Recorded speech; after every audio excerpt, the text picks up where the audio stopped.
May mga lugar na hindi basta napupuntahan.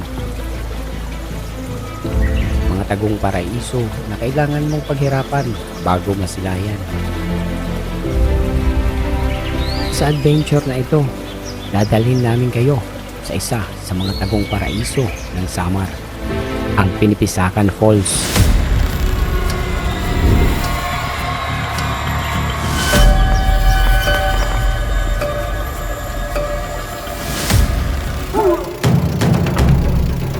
Halos 2 oras kaming bumiyahe, sakay ng bangka. Tinahak ang ilog habang unti-unting lumalayo sa kabihasnan.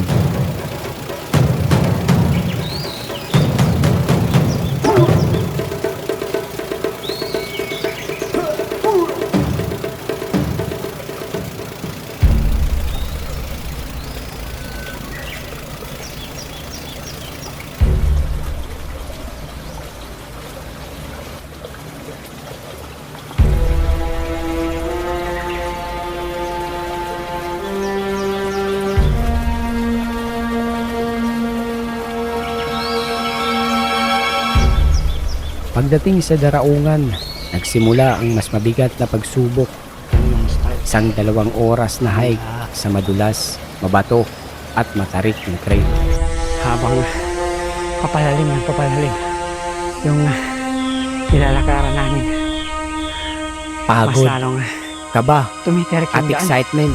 Guys, Pero isang tanong ang nasa isip ko. Gaano kaya kaganda ang Pinipisakan Falls?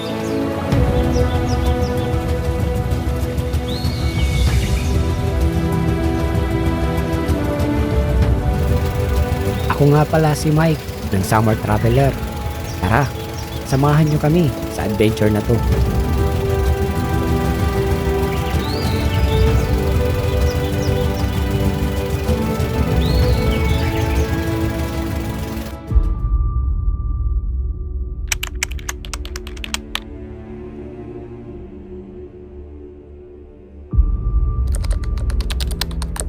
Maaga pa lang ay nagbiyahe na kami patungo sa bayan ng San Jose, Samar, upang puntahan ang nakatagong likas na yaman nito, ang Pinipisakan Falls.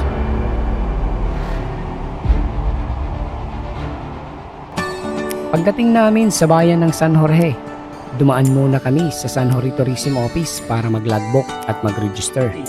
Ito'y bilang bahagi ng safety protocol ng kanilang tourism.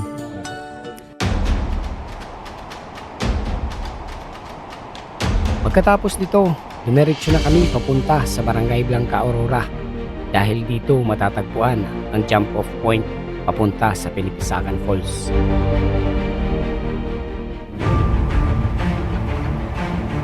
Para marating ang Barangay Blanca Aurora, kailangan mong bumiyahe ng humigit kumulang 21 minutes o mga 9.8 kilometers mula sa bayan ng San Jorge. Pagdating namin sa jump-off point, kagad kaming nag-prepare ng aming mga gamit. Asa man ang usa? Likod. Asa man? Di baliktad. So shit. Tadi kuya, dini nih.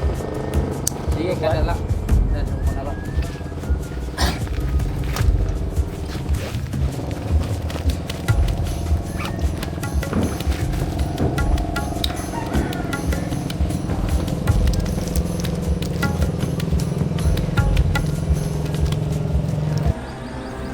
Dito na nagsimula ang halos 2 oras na biyahe sakay ng bangka papunta sa mas liblib na bahagi ng lugar kung saan matatagpuan ang Pinipisakan Falls.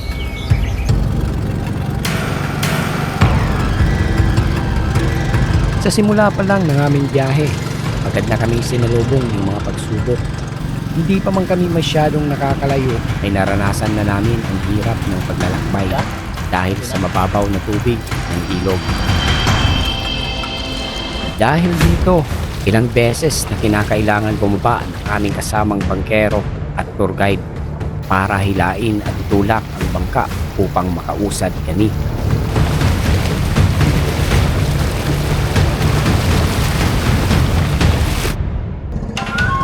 Hindi biro ang naging biyahe. May mga pagkakataong akala namin ay titigil na kami sa gitna ng ilog.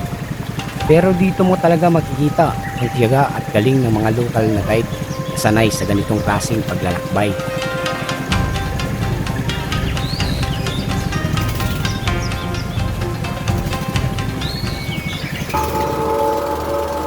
Habang unti-unti kaming lumalayo sa kabiasnan, napansin-pansin din ang pagbabago ng paligid.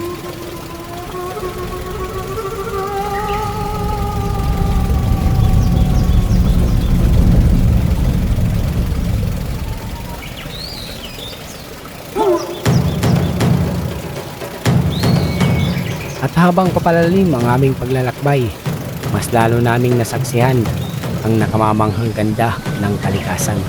Ganda, no? So nice.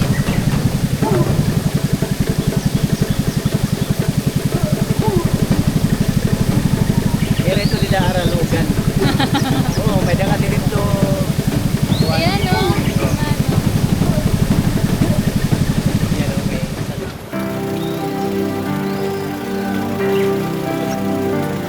Sa bawat metro ng aming tinatahak, mas lalong gumaganda ang tanawin. Matatayog na bundok, lunti ang kagubatan at napakalinis na ilog.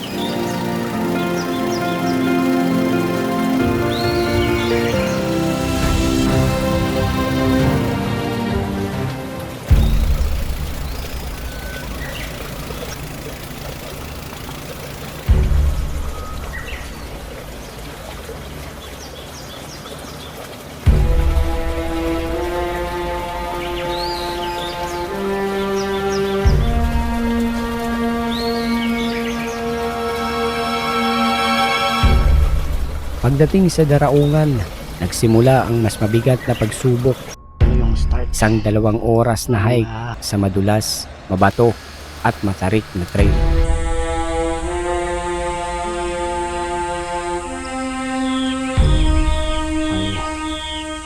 Ito na yung start ng hiking namin.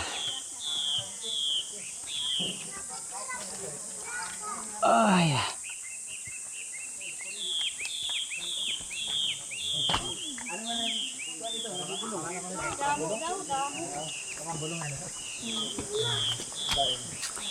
Herbal. Manigbin. Para ano man ito yan eh. Damo lang nga sakit ang kuan.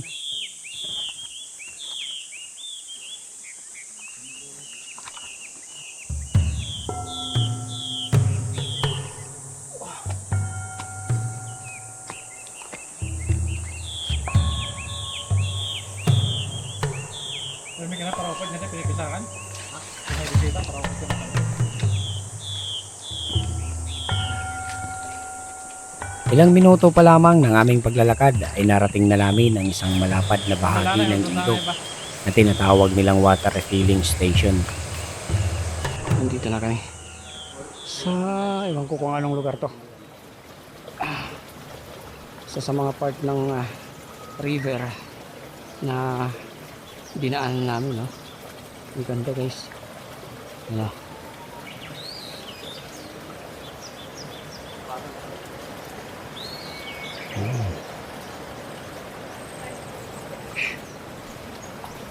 Siguro kung hindi pa kami nakakakalahati sa nilakaran namin dito sa part na to, mabato masyado kasi yung dinadaanan namin ngayon is gilid lang ng river.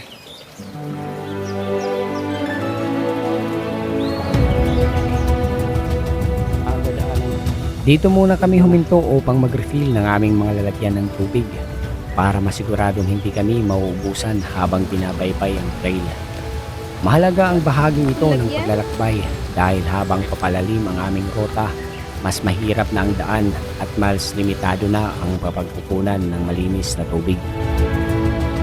Pagkatapos naming mag-refill at makapagpahinga sandali, agad kaming nagpatuloy sa aming paglalakad. Ngunit hindi nagtagal, sinalubong kaagad kami ng panibagong hamon. Isang mataas, madulas na batuhan ang kailangan naming ikapin at daanan.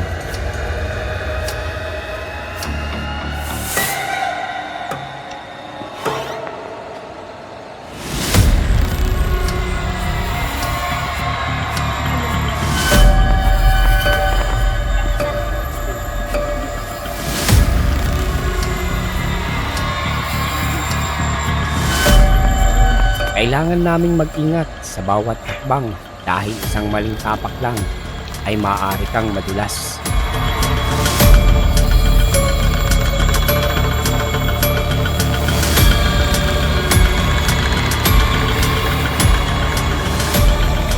Makalipas ang ilang minuto ng aming paglalakad, may isang bagay na agad nakakuha ng aming atensyon.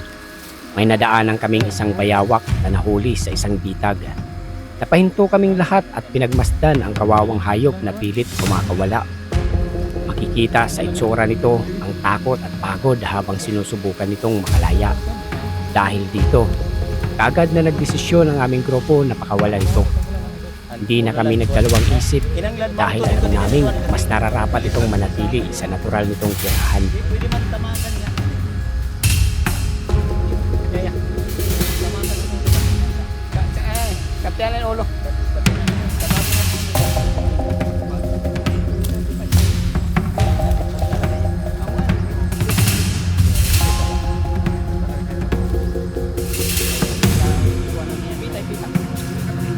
Sa tulong ng aming mga kasama, maingat naming inalis ang pagkakatali nito sa bitag. Ilang sandali pa, tuluyan na itong nakalaya. Mabilis itong kumilos pabalik sa tubig hanggang sa tuluyan na itong nawala sa aming paningin. Isang simpleng pangyayari pero nag-iiwan ito ng malaking aral sa amin. Na bilang mga bumibisita sa kalikasan, responsibilidad nating protektahan at respetuhin ang mga hayop na dito tunay na nabibilang.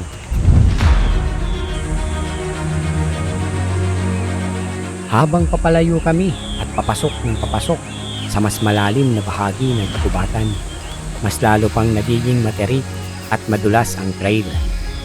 Habang papalalim yung nilalakaran namin, mas lalong tumitirik yung daan. Guys, Ramdam namin ng pagod, hingal at bigat ng aming mga dala. Ngunit sa kabila nito ay hindi nawala ang aming excitement. Sa bawat takbang, mas lalo naming nararamdaman na papalapit na kami sa nakatagong ganda ng kalikasan na matagal na naming gustong marating.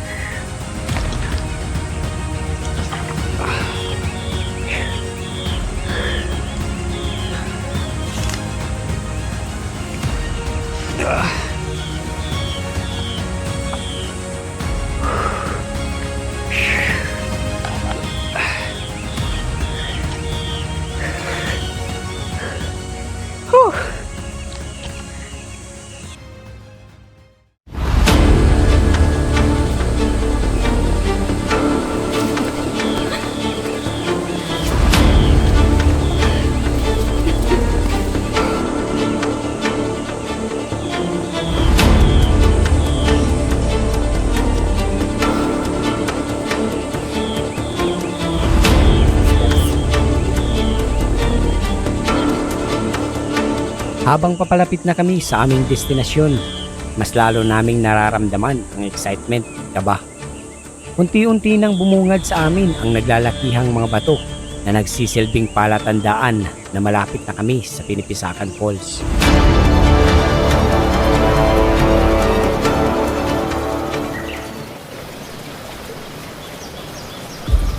Sa bahaging ito, mas naging challenging ang aming paglalakbay. Kailangan na naming magsuot ng life jacket dahil may mga parte na ng trail na hindi na kayang lakarin at kailangan na naming lumusong sa tubig.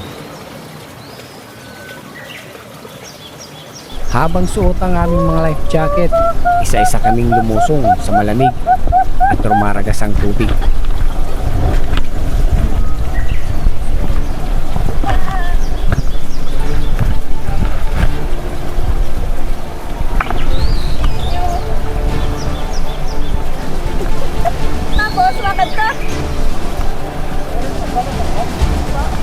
Hindi biro ang dadaanan namin dahil malalim at madulas ang ilang bahagi. Kaya doble ingat ang bawat galaw. Kaya kayaan?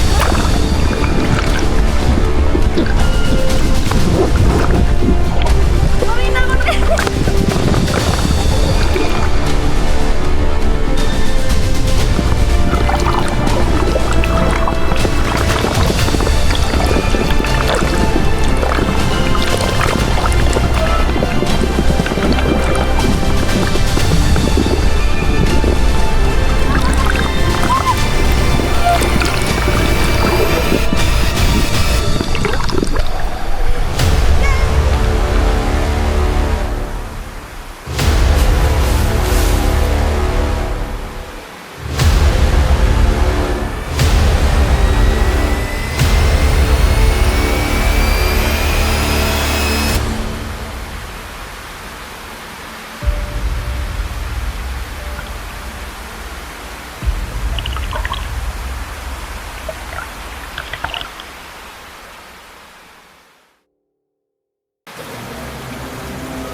Mahigit 100 meters pa ang kailangan naming tahakin sa mga bato at tubig bago tuluyang marating ang Pinipisakan Falls.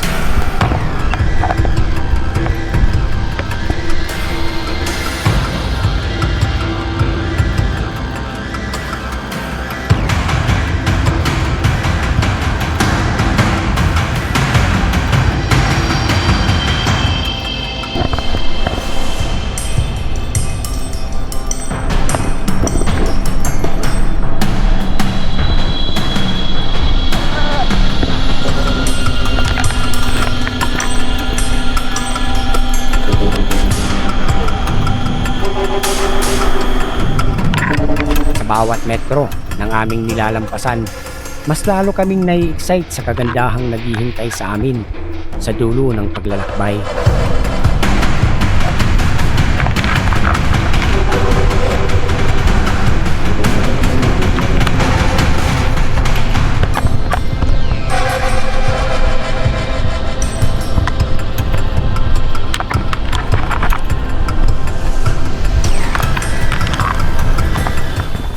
Sa lahat ng hirap, pagod at mga pagsubok na dinaanan namin, ay sa wakas, narating din namin ang nakatagong yaman ng Samar.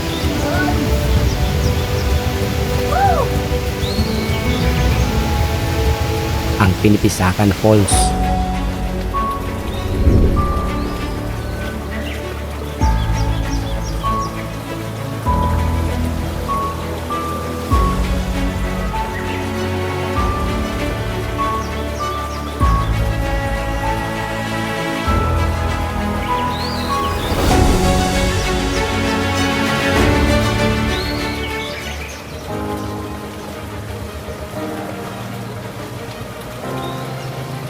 Ang lahat ng pagod, hingal at mga pagsubok na dinaanan namin ay biglang napalitan ng saya at paghanga sa kagandahan ng lugar.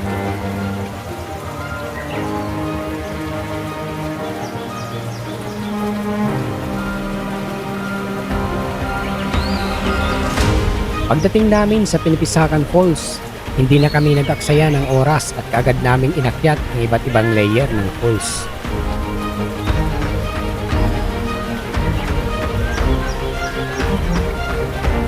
Sa bawat pag-akyat namin, mas lalo naming nasasaksihan ang kakaibang ganda ng lugar. Ang malaking bato, rumaragas ang tubig at malamig na hangin na bumabalot sa buong paligid.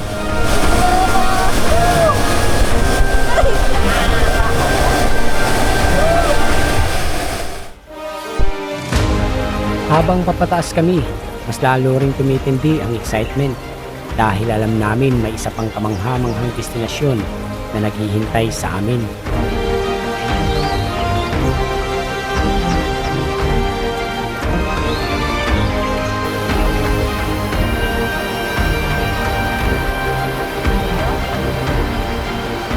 At matapos ang isa na namang challenging na akyatan, sa wakas ay narating din namin ang entrance ng Sulpan Cave.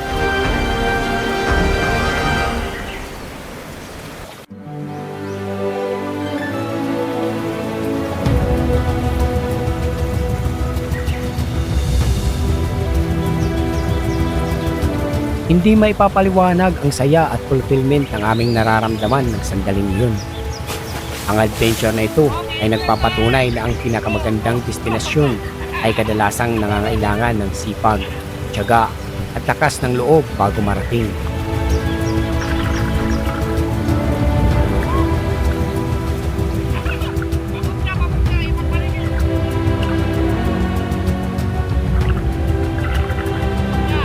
At dito muli naming napatunayan kung gaano kayaman sa likas na ganda ang Samar.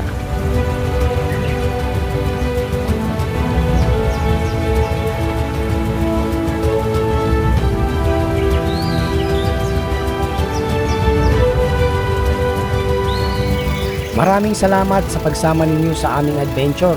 Kung nagustuhan ninyo ang video na ito, huwag kalilimutang mag-like, comment, share at subscribe sa Samar Traveler para samahan nyo kami sa susunod pa naming mga travel adventures. Hanggang sa muli, mga ka-travel!